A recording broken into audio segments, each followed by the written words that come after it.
Welcome to an Industry Link Media podcast today. We're joined by Graham McGarry, Managing Director of Beacon Minerals. Beacon Minerals have, of course, the Geordie Production Centre, which is located north to northwest of Coolgardie. Alongside that, they've also got some other interests that are happening, not just here in Australia, but in Timor-Leste as well. There's been quite a big news feed coming out from Beacon Minerals, and Graham McGarry's here today to join us to tell us more. Graham, good to have you along. Yeah, thanks, Glenn. It's good to be back with one of your shows. Tell us a little bit, for those people who are not familiar with Beacon Minerals, a bit more about the company. Yes, Jeff Grenell and myself became involved in Beacon Minerals in 2012, and we became directors. We mined a small deposit called Halley's East, west of Menzies, and that was successful. And then in 2016, we didn't have a project of any significance. We evaluated 45 projects over that 12-monthly period in conjunction with Alex McCulloch as the senior executive. And late in 2016, we became aware of a prospect in our own backyard called Cammy's Creek. It was owned by a very good fellow who's since deceased, Robbie Fenton, and we were able to get an option on it on very generous terms. And then we drilled it. We started drilling in January 2017. And by the April 2017, it was clear we had a shallow paleo channel type deposit, which we could mine profitably. That's around Geordie. That's where your mill is located at the moment. It's probably central to where we'll go with many of our conversations today. Is that right? Yes. No, Geordie is about 35 kilometres north of Coolgardie, 67 kilometres northwest of Kalgoorlie. So it's very well located, right in our own backyard. Both Jeff and I have lived here all our lives. So Jeff had a brief period away. So we're very lucky to get involved in a deposit so close to Kalgoorlie. And we had a fair bit of help from a consulting geologist who's still very close to us, and he provided us with a bit of advice when I needed it, and away we went. Your prelim final report was released to market on the 29th of August. For transparency purposes, today we catch up on the 30th of August. The report's delivered several more up arrows as opposed to the red down arrows, which is quite positive. 10% increase in your ore milled, 11% increase in gold productions, and a gold sales increase of 11%. I know we're getting into annual report time and reporting back to market very soon, but from the prelim final report, there's obviously been a good year for Beacon Minerals, in particular from your McPhersons project. Yes, that's correct. Then probably the back half of the year was quite an improvement on the first 6 months.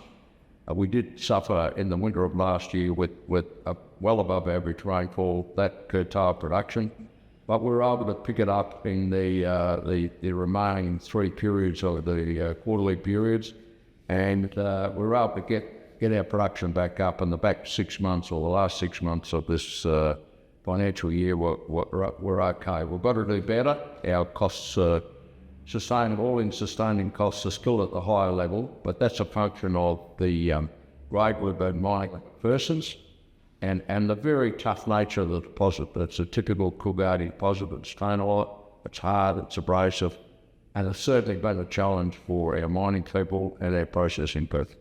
Let's talk about the news feed that's been coming out, because a couple of items for that are some results, and one of those also an exercise of option over the Wealth of Nations project as well. Tell us about Wealth of Nations. I know it's probably a little bit of early data that you've started to come across from your due diligence at this point. Yes, we first were aware of Wealth of Nations as a historic property. The Premier of the day when it was first found was in Boulder, Premier Forest. So there's quite a bit of history there. It was very high grade to start with back in the early 1900s. But when Noel Wammas has been mining it, he's mined ore from there and taken it by the mills, and the grade was around 2.2, 2.3. But it was just up the road from us, and therefore we looked seriously at it 3 months ago.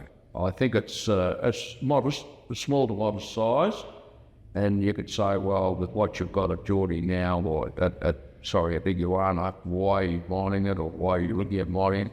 Well, it has got all the approvals in place, and it's right on our doorstep. It's subject to some more drilling, which we'll do probably by March 26. We should put off a small open pit.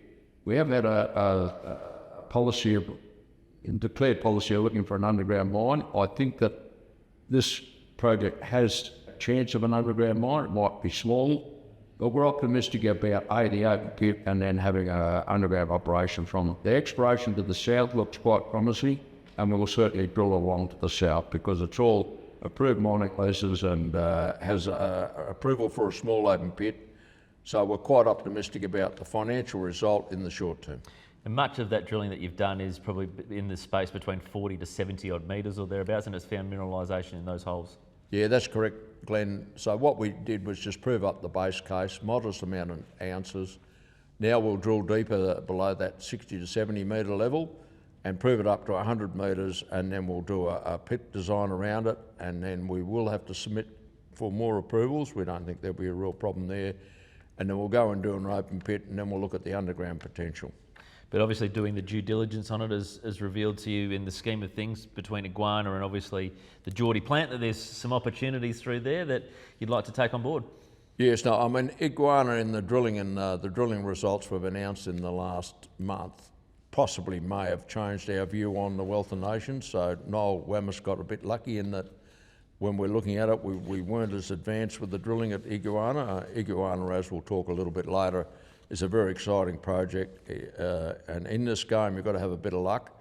The results we've announced, we didn't expect them, but we're drilling on a close pattern, a lot of drill holes. I think there's 18,000 samples from the grade control drilling. We're waiting to get results. We've got results on some, haven't got results on the whole lot, but they'll come in irregularly, and we will make an announcement, an update to the market Monday week on the drilling up until the results we have up until the end of next week.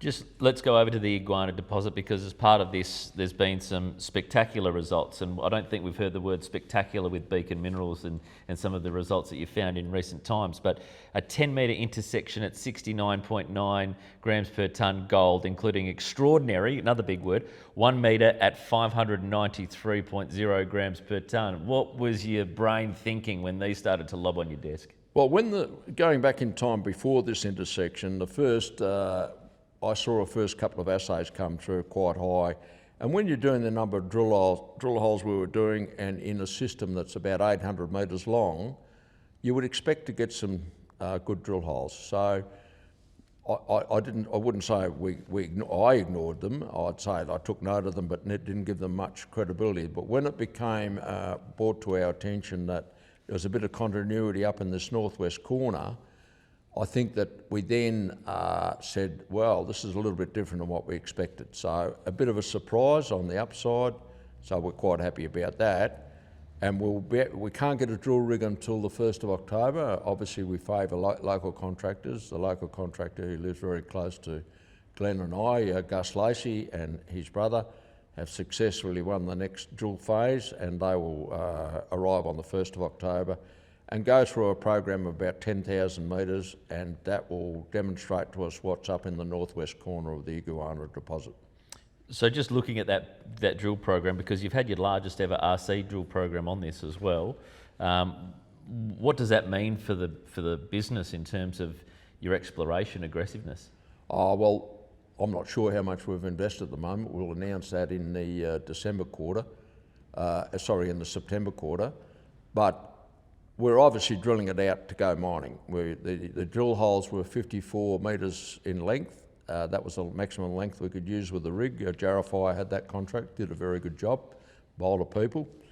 And so we're drilling to 54 metres on a 60-degree angle, so the vertical depth was probably about 47 metres.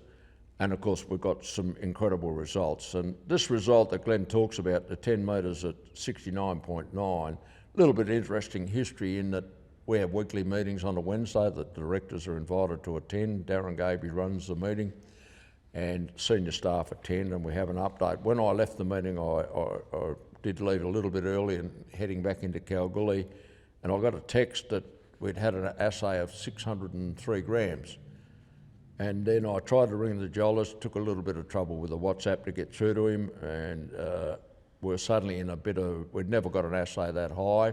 And it's interesting, that intersection was on an international site, a Twitter site, and I don't know quite who runs it, but a group by the name of Dorado, and it was the highest grade intercept for gold, certainly in Western Australia in the month of August. And so it was spectacular. So we immediately had to do something. The assay was too high. So we decided to suspend the shares the next morning. While we're very aware of contamination, we're very aware of salting. I mean, it sounds a terrible word to use, but I've seen salting in the past. The Perillian mines, Carper Springs many years ago, stuck in my mind when I saw this assay result.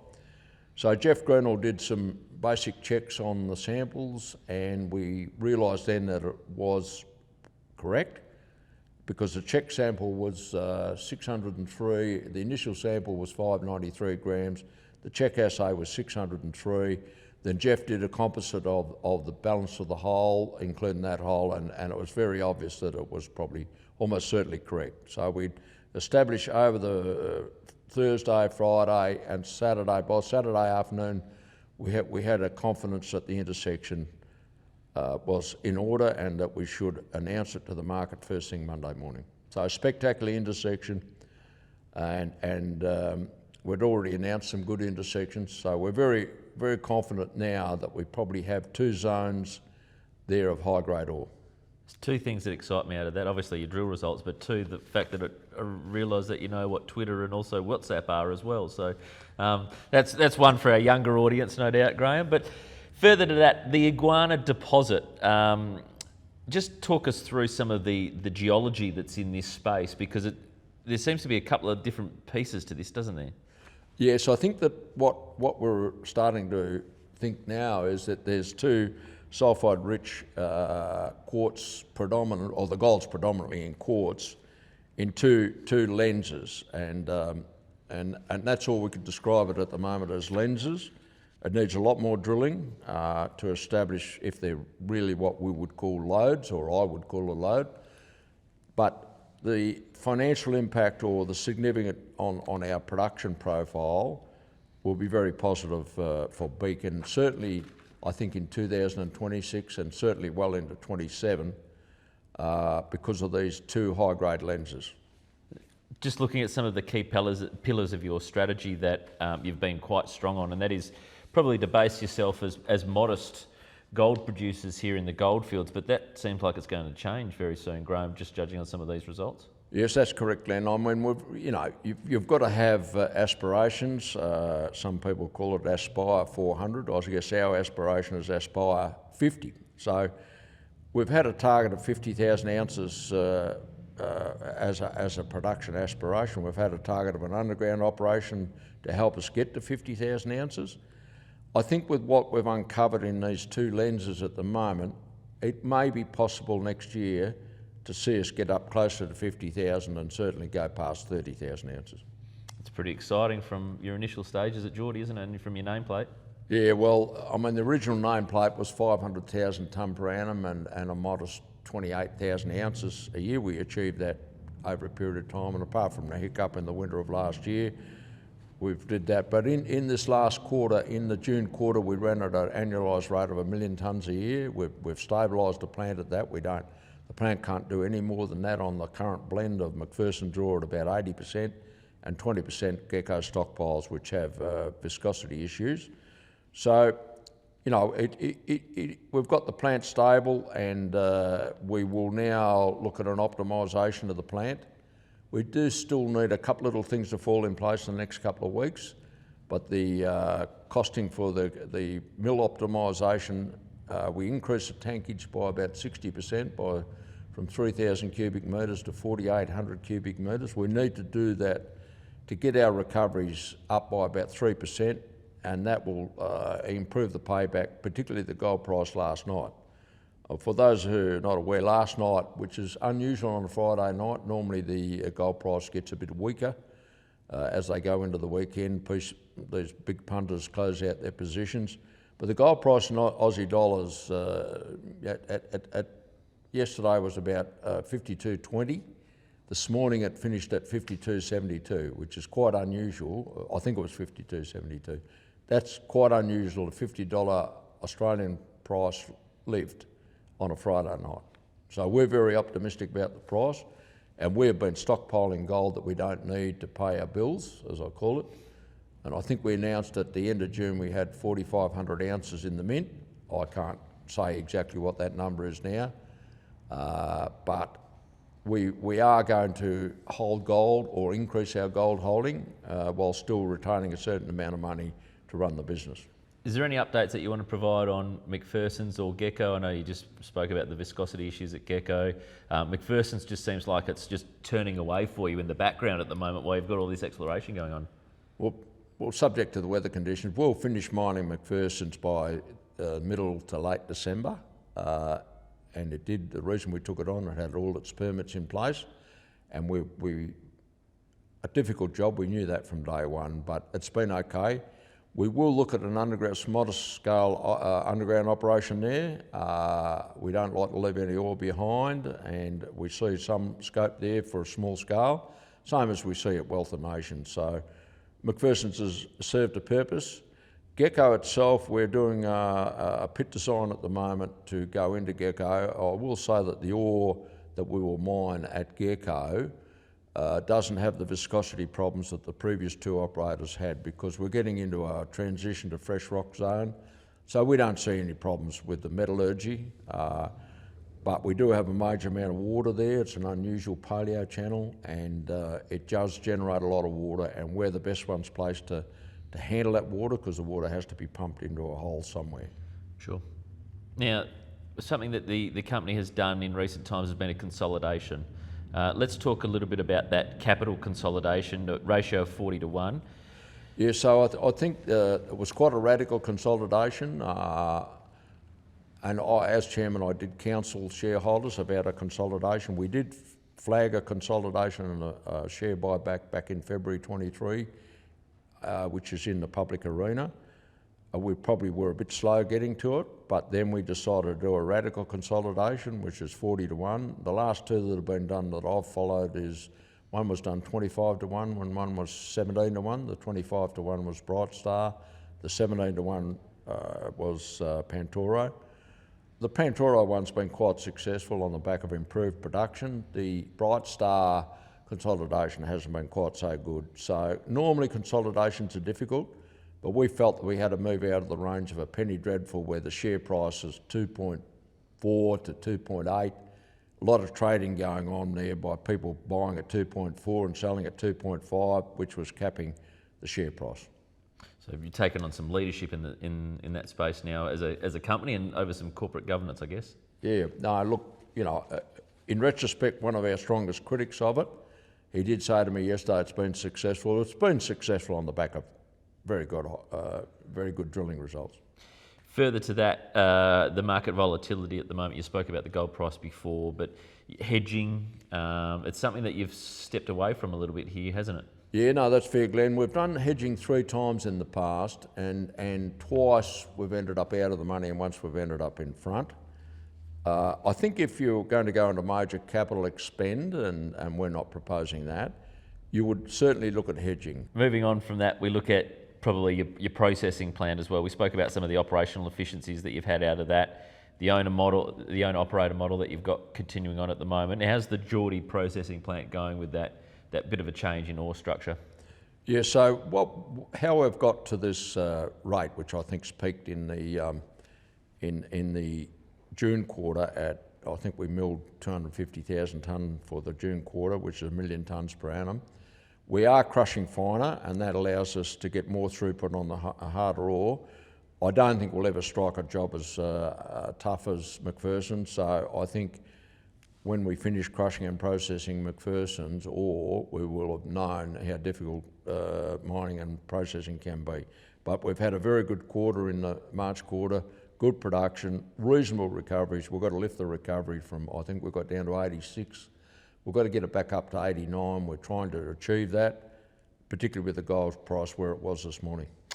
I guess your added investments as a company as well. Is there anything else that shareholders might appreciate having an update on, you think? Oh, well, look, we will update people on Timor-Leste. Our focus has shifted to Geordie and adding to the ore reserves at Geordie. we were not sure we would find what we're finding. Well, we were unsure, sorry to use the words.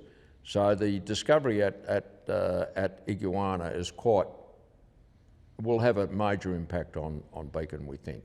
We've got to focus on what we're good at and where we are, and we are in the Coolgardie area, Kalgoorlie-Coolgardie area, and that's what we're going to focus on. Looking at also the environmental and social pieces at the moment as well, I know that the amount of effort that Beacon Minerals are putting back into the community has been quite strong, especially over the last couple of years. That's something that you're very keen to continue to see. I know you've spoken today about your local interest in businesses and making sure that local people benefit, but that's a really strong point for Beacon, isn't it? Oh, well, look, my family's been here, since 1893, and we're very focused on the Kalgoorlie-Boulder area in particular.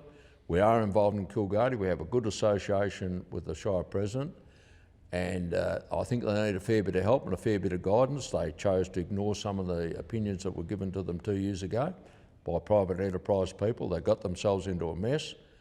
We have a view on the Shire of Coolgardie, but that's not for us to decide. The Minister for Local Government's going to decide it for them. We do have an amount of $100,000 that we hand out direct to charitable organisations, primarily in Coolgardie and to a lesser extent in Kalgoorlie. But the one thing that we have put some money into is the desert race. I think that's the correct name. And I've got to say, I've seen these blokes, these Kalgoorlie blokes, and I call them absolute quiet achievers. Dylan Nollis, who I know quite well, he's the president, as I understand. I didn't go there this last year. Jeff went there with a couple other of our shareholders. I think we put in $10,000, I think we put into it. We're very pleased to see that it's now, that what they've done with that event is now incredible. And I've got to take my cap off to the blokes. Our contribution's money only. But I think it's fantastic, and really it typifies the people that are in the Goldfields. They are very quiet achievers, but from my experience operating in 3 other states in the mining field, these people are the best, and that's why I live here. Lovely to hear. Finally, looking forward, what's a message for your shareholders at the moment? You've had quite a busy 6 months with drill results and consolidations and other bits and pieces, alongside some great gold prices. You had a booth at Diggers and Dealers for the first time as well, which obviously you're starting to get a little bit more of a company presence out as well. What's the message out for shareholders? Oh, well, look, the Diggers and Dealers is a great show. We did go to the first one in the Palace Hotel when Jeff Stokes, who's not with us anymore, kicked it off. I certainly thought it was never going to get to this point. If I had thought that 27 years ago, whenever it was, I would have said, well, you're dreaming. But it's a fantastic show, and unfortunately due to personal circumstances I didn't attend this one. We do support Stewie McDonald and his RIU show in Fremantle in February, and we didn't present there this year, but we did have a booth there, and whilst I don't like that sort of thing, it's not my style, I've got to say the amount of activity over those 3 days at that booth in February of this year, we will do it again. And he's an ex-local bloke, and I knew his mother and father and his brother, and so we're pretty happy to support Stewie. Excellent. Good to catch up for a lot of announcements that have been going on. There's been a big news feed coming out from Beacon Minerals in recent times. Graham McGarry is the Managing Director, joining us with a little bit more on what has been around Iguana and Wealth of Nations, and obviously some company news as well. Graham, it's good to see you, and I'm sure our shareholders would appreciate seeing you as well, or your shareholders I should say would appreciate seeing you as well, out and about in market and seeing this news that's flowing out at this time as well. Yeah, thanks Glenn. We do have a what we call a resource development roadmap through to June next year. I can't talk too much about it, but there's going to be a regular new flows for our shareholders, and obviously a fully franked dividend to our shareholders is high on the list. It wasn't possible last year, but I've made that a priority for our shareholders. I think shareholders have got to get a return, including myself and my family, and the other people that have been loyal to us. If they stick with us, it's right up there at the top of the list. So thanks, Glenn. Good on you, mate. Good to see you today as part of another Industry Link Media podcast.